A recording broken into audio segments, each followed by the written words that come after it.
Bonjour à tous. Je me présente rapidement. Je m'appelle Guillemette Jacob.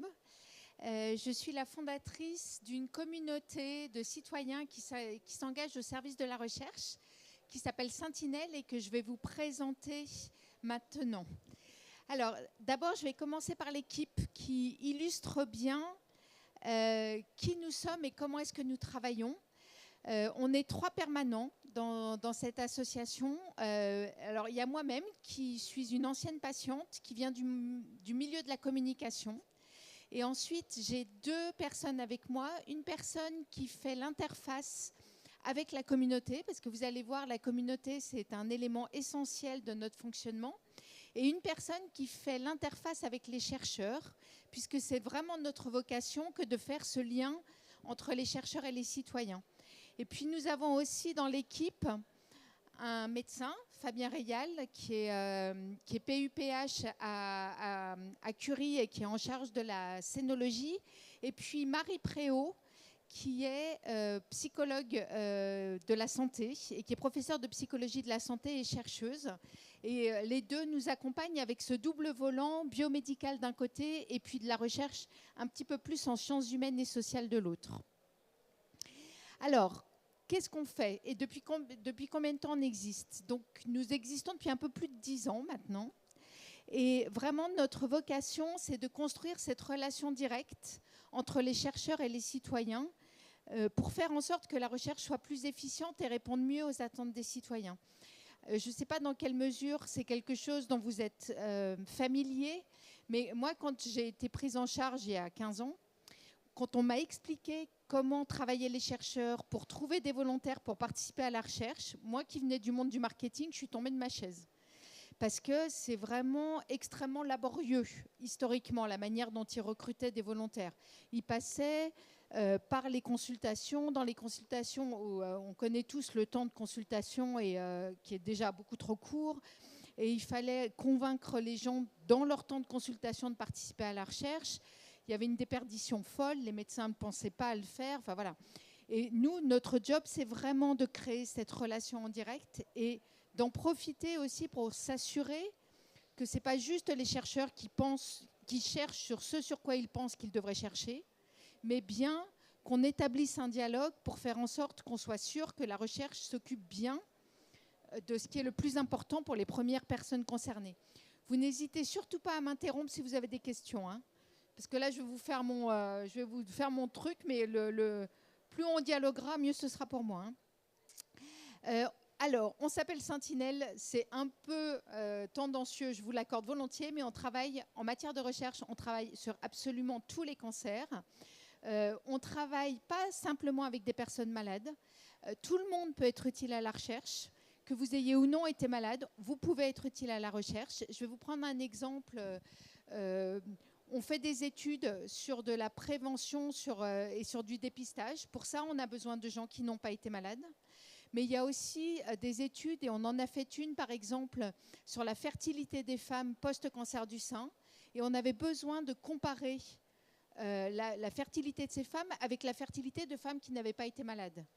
Parce qu'il faut bien sûr distinguer les différents facteurs de risque. Il n'y a pas que la maladie qui peut avoir impacté la fertilité d'une femme. Et donc, on a vraiment besoin de gens qui ont été malades et de gens qui n'ont pas été malades, d'hommes et de femmes.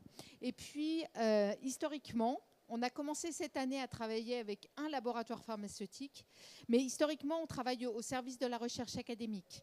Et si on doit travailler avec un laboratoire, on veut qu'il y ait une équipe académique à ses côtés parce qu'on veut que la connaissance qui est créée avec et grâce à la base soit une connaissance qui soit mise au service du bien commun et pas au service de biens individuels. Notre première activité, c'est de faire croître et d'animer cette communauté de citoyens qui vont se porter proactivement volontaires pour participer à la recherche. Alors aujourd'hui, on est 44 000. On est partout en France, même à Saint-Pierre-et-Miquelon. Alors on n'en a pas beaucoup à Saint-Pierre-et-Miquelon, hein, je crois qu'on en a 2.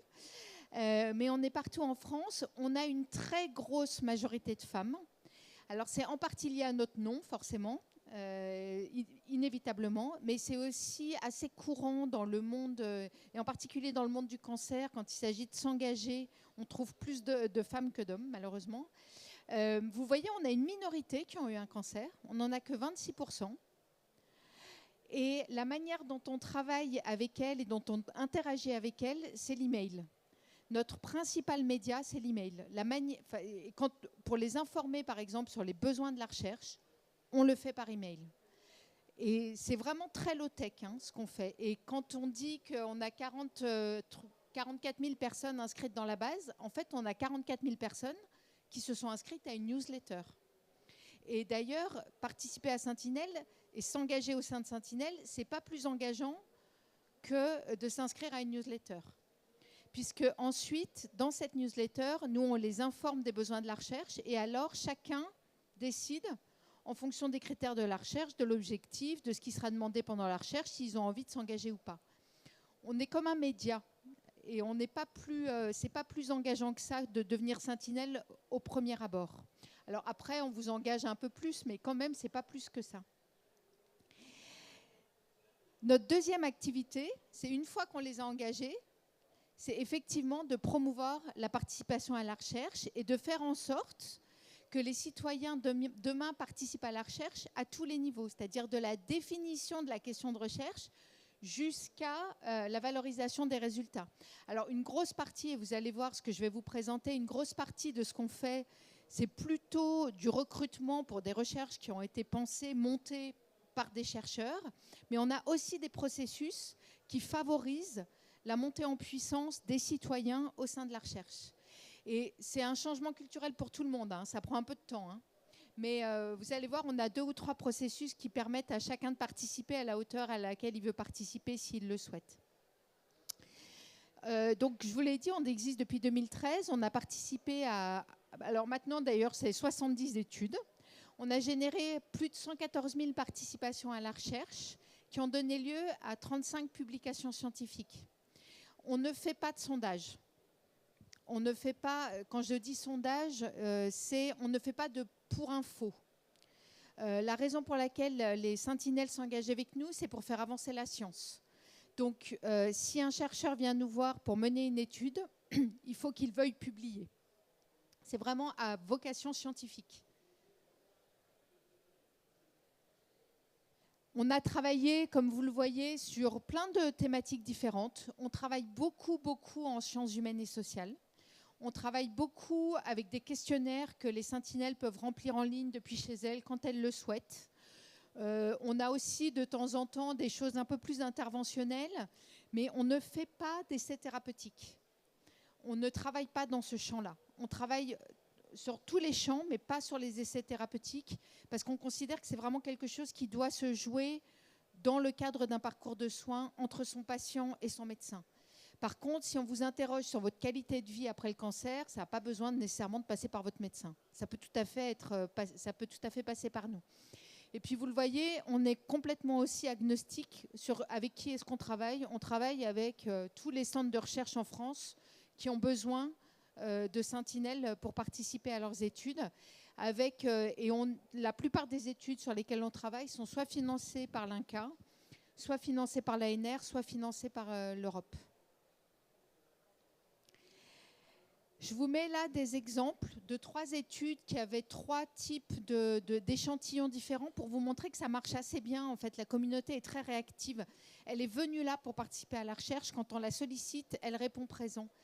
La première étude, c'est une étude sur le syndrome génito-urinaire de la ménopause, qui est un syndrome qui est très répandu chez les femmes qui prennent de l'hormonothérapie après un cancer du sein.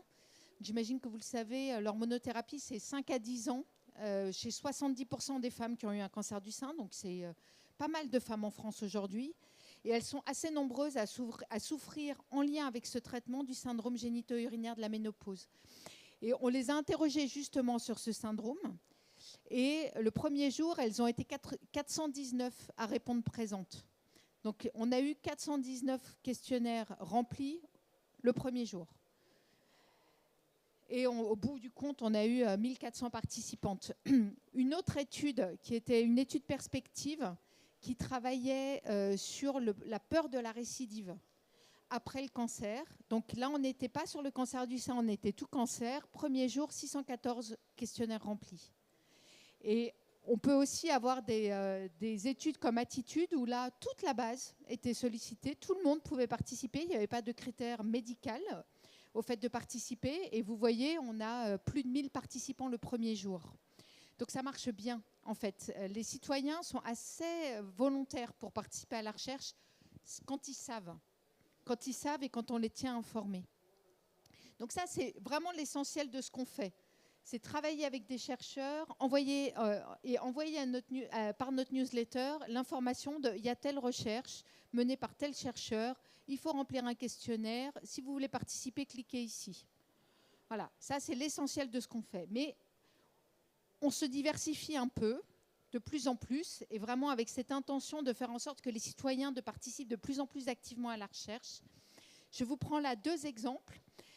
Qui sont les études Personnage et Ancoli, qui sont menées de bout en bout par une équipe de sentinelles et de chercheurs. Ils travaillent ensemble depuis 5 ans. Au démarrage, les chercheurs, c'était des chercheurs en psychologie sociale de la santé. Ils n'avaient pas d'idée de ce sur quoi ils allaient travailler. Ils nous sont juste venus nous voir en nous disant « Est-ce que vous pouvez nous recruter des sentinelles qui aient un vécu commun ?» Et on s'est dit, très bien, on va travailler sur l'après-cancer dans le cancer du sein, parce que c'est là qu'on a le plus de sentinelles aujourd'hui qui ont un vrai vécu commun de la maladie. Et donc, on a recruté, elles étaient une dizaine au départ, je crois qu'elles sont 7 aujourd'hui, c'était il y a 5 ans. Et en face, il y a 5 chercheurs. Et sur la base de cette expérience vécue, expérientielle commun, ce sont les sentinelles qui, en discutant avec les chercheurs, ont décidé de ce sur quoi ils allaient travailler, de ce sur quoi les projets de recherche allaient travailler. Et en l'occurrence, elles ont choisi de travailler sur les effets cognitifs des traitements, avec un premier point d'entrée qui était j'ai l'impression que la littérature, parce que les chercheurs leur ont dit mais il y a de la littérature, vous savez, sur les effets cognitifs. Et elles ont dit oui, mais moi, mon médecin, il n'a pas l'air du tout d'être au courant. Parce que quand je lui en parle, il balaye ça de la main. En me disant oui, ça va passer, c'est la fatigue des traitements. Et donc, elles ont demandé à ce que la première étude soit faite sur qu'est-ce que qu'est-ce que les médecins savent des effets cognitifs des traitements. Et là, elles vont aujourd'hui, les chercheurs et les citoyens vont ensemble dans les congrès pour présenter les résultats. Ils ont tout fait ensemble, toutes les étapes. La deuxième recherche qui est en cours et qui est toujours en lien et qui a émergé suite à ce premier projet, ils ont travaillé sur un deuxième qui est là sur la qualité de vie des femmes qui ont des problématiques d'effets cognitifs et le lien avec le proche. Parce que un peu de la même manière que les médecins ne reconnaissaient pas complètement les effets secondaires cognitifs, les proches ont du mal aussi avec ces effets secondaires-là. Et donc, là, ce sont même des entretiens qui ont été menés. Et les sentinelles ont elles-mêmes mené les entretiens après avoir été formées par les chercheurs. Donc, on peut vraiment faire de la recherche co-construite de bout en bout. Et puis, troisième initiative qu'on a lancée il y a 1 an et à laquelle vous pouvez participer si vous le voulez. On n'a même pas besoin d'être sentinelle pour participer. On appelle ça moteur de recherche. C'est un endroit où tout le monde, que vous soyez... Et on a d'ailleurs un parcours spécialisé pour les professionnels de santé. Vous pouvez venir poser les questions auxquelles vous aimeriez bien que la recherche ait des réponses. Et là, on a vraiment 2 enjeux autour de ça. On a un premier enjeu qui est d'ouvrir le dialogue entre les chercheurs et les citoyens. On se doute bien qu'un citoyen qui n'est pas proche de la recherche va poser des questions auxquelles la recherche a déjà des réponses. Mais je vais vous dire tant mieux, parce que c'est une très bonne opportunité pour nous d'aller dire aux chercheurs « Ah, ce serait bien que vous veniez discuter de vos résultats avec les citoyens, parce que vous travaillez sur un sujet qui les intéresse, venez leur dire où est-ce que vous en êtes. » Ça, c'est le premier point. Et puis le deuxième point, c'est cette fois d'aller parler aux chercheurs, d'aller parler aux institutionnels, d'aller parler aux bailleurs de fonds en leur disant quelles sont les thématiques qui sont les plus importantes pour les citoyens.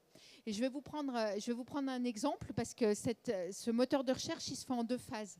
Il y a une phase où vous pouvez poser vos questions de manière très ouverte, Il y a vraiment, voilà, c'est vraiment du recueil de questions ouvertes. Posez les questions auxquelles vous aimeriez bien que la recherche ait des réponses. Et puis, il y a une deuxième phase où, sur la base de ces questions-là, on a créé des grandes thématiques et on demande aux citoyens de les prioriser. Et ben, quand vous les priorisez, vous avez un trio de tête qui est exactement, quasiment à égalité entre les traitements, la prévention et la qualité de vie post-cancer. Et je suis au comité scientifique de l'INCa. Je peux vous assurer que ce n'est pas du tout un tiers quand il s'agit de répartir les budgets de recherche. Et donc, c'est quand même intéressant de voir que nos concitoyens ont une vision de la manière dont la recherche devrait se mener qui est assez différente de nos décideurs. Et nous, c'est vraiment notre objectif. Ce n'est pas de dire les citoyens ont raison, c'est la dictature du citoyen. Notre objectif, c'est de faire valoir une voix qui, jusqu'à présent, n'avait pas sa place autour de la table.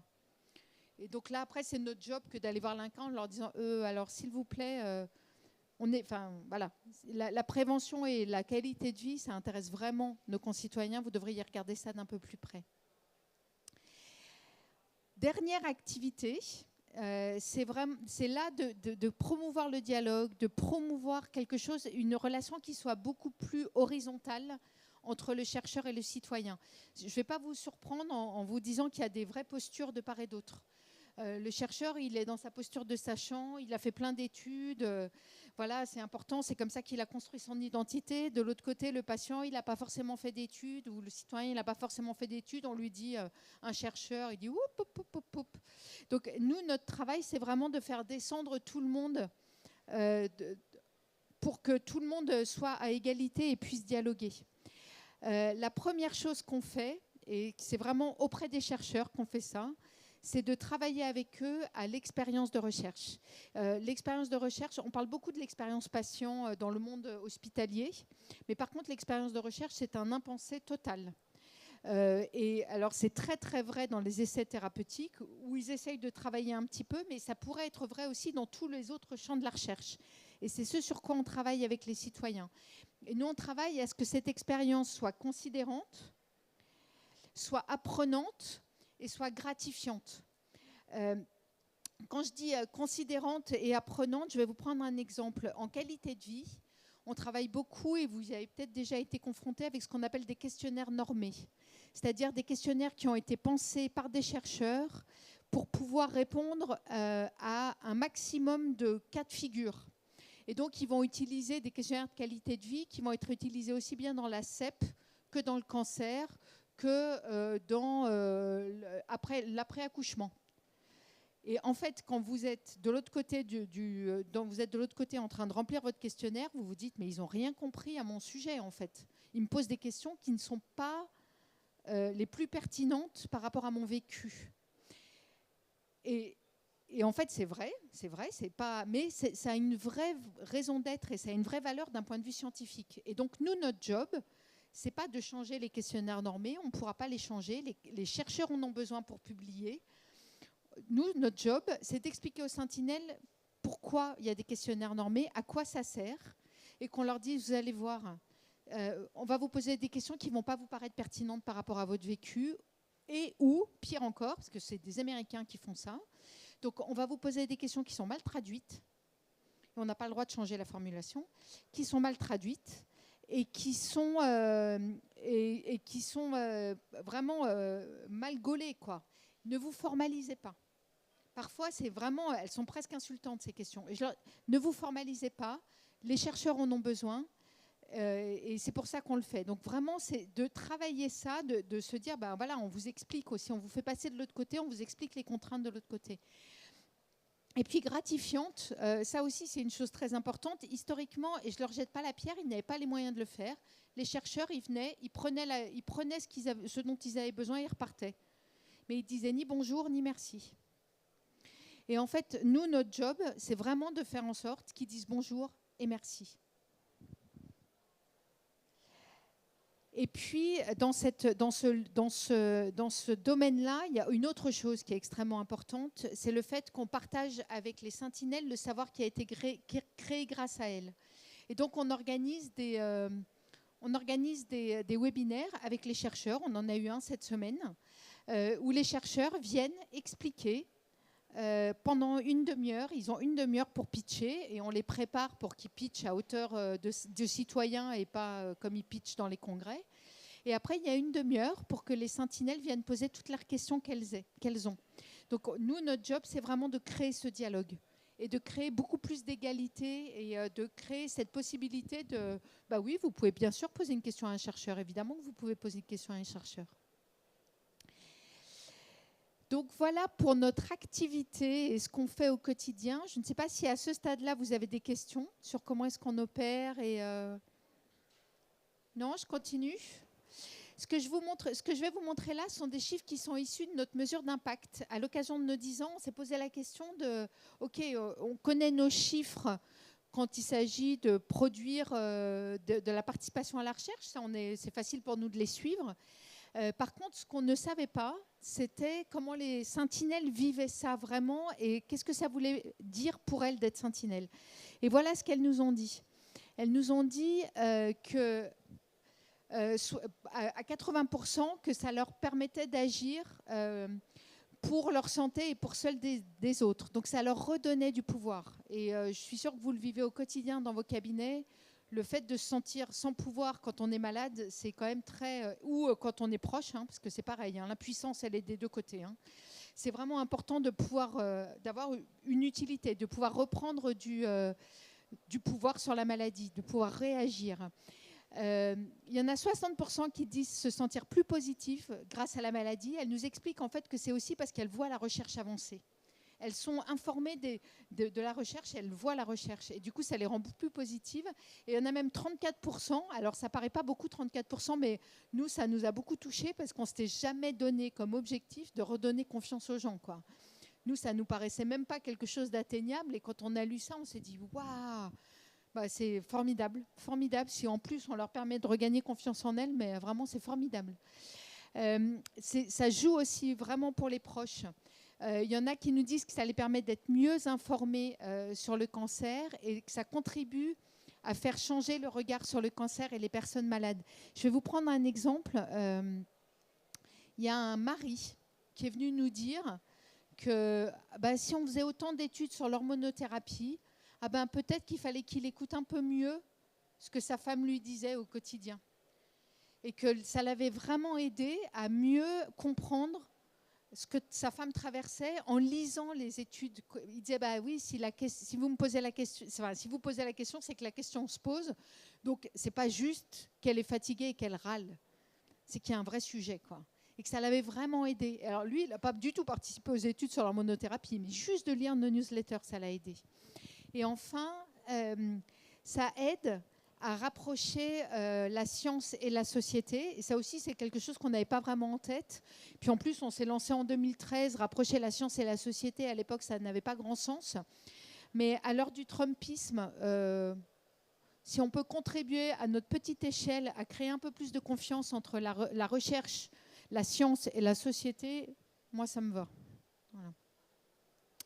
Donc voilà, on crée autre chose que juste de la participation à la recherche. Et là, je vous ai mis quelques citations qui sont issues de cette mesure d'impact et qui vous aideront à mieux toucher du doigt ce qu'est pour elle la participation à Sentinelle. Je vous laisse le lire quelques instants.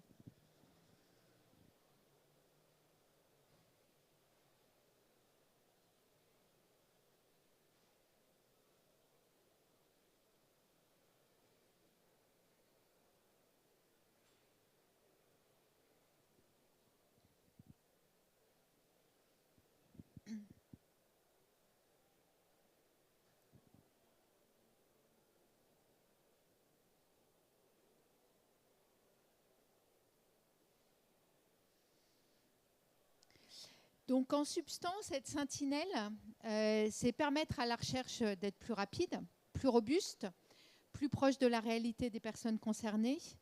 Mais c'est aussi se sentir utile et moins seul, retrouver du pouvoir d'agir, avoir moins peur face à la maladie. Il y a une femme qui a témoigné d'une chose, alors ça nous a beaucoup touchés. Elle nous a dit, moi quand je suis rentrée dans le panel, je n'étais pas malade. Le jour où j'ai eu mon diagnostic, j'ai eu moins peur que ce que j'aurais eu si je n'avais pas été avec vous pendant des années. Parce que, bah voilà, en fait, d'une certaine manière, on enlève beaucoup du drame autour de la maladie. En informant, juste en informant. C'est gagner en compréhension, c'est mieux prendre soin de sa santé, c'est se familiariser avec la recherche, être mieux informé de ses avancées. C'est être volontaire, mais aussi bénéficiaire. Et ça, c'est quelque chose... nous, quand on a lancé Sentinelle, on s'est dit, on va mettre des citoyens au service de la recherche. Et en fait, on se rend compte qu'en venant nous aider, les Sentinelles, elles s'aident elles-mêmes en premier lieu.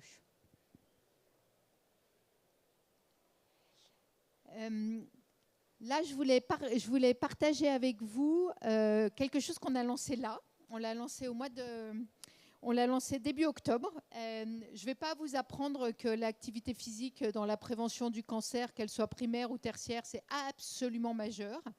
Et on s'est dit, OK, on a 45 000 personnes, on les fait participer à la recherche, c'est bien beau, mais peut-être qu'on devrait en profiter pour leur bouger un peu les fesses, quoi, et profiter du pouvoir de la communauté. Du coup, on a utilisé une de ces apps que vous connaissez certainement, qui sont des apps qui permettent de créer des équipes, qui permettent de créer de l'émulation pour faire en sorte que les sentinelles se remettent en mouvement ou fassent un peu plus que ce qu'elles font d'habitude, parce qu'il y en a certaines qui sont déjà très sportives. On a travaillé avec Lydia Delrieux, que certains connaissent peut-être, qui est chercheuse en activité physique adaptée, parce qu'on s'est dit, on a quand même dans la base des femmes qui sont potentiellement en plein traitement. Il faut qu'on les accompagne. Et donc, Lydia crée du contenu pour accompagner la remise en mouvement. Et comme vous le voyez, on a déjà 1250 inscrits qui, depuis le 1er octobre, ont parcouru 58 000 km. On est quand même super fiers. Bon, on a quand même un objectif qui est d'aller ensemble sur la Lune au mois d'octobre. On n'y est pas encore. 58 000 km, c'est beaucoup, mais on est très loin de la Lune. Donc, n'hésitez pas à nous rejoindre. Si vous voulez vous-même créer une équipe et venir nous aider à participer à notre défi pour aller sur la Lune, vous pouvez nous trouver sur l'Apple ou sur le Google Store.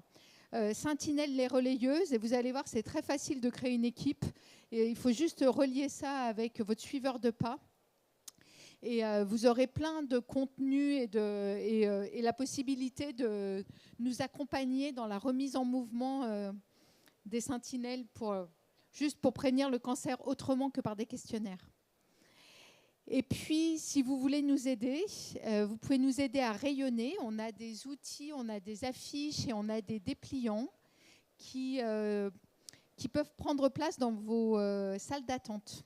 Donc, n'hésitez pas. Là, je vous ai mis un petit code que vous pouvez scanner qui vous emmènera directement sur la page pour vous permettre de commander des affiches et des dépliants. Et si vous voulez des dépliants, j'en ai un peu dans mon sac à main. Voilà. Eh bien, écoutez, c'est tout pour moi. Je terminerai sur juste notre petit mantra en tant que sentinelle, c'est plus on est de foule, plus on guérit. Voilà. Merci. N'hésitez pas, si vous avez des questions, je suis là. Si vous voulez, enfin voilà, n'hésitez pas. Merci.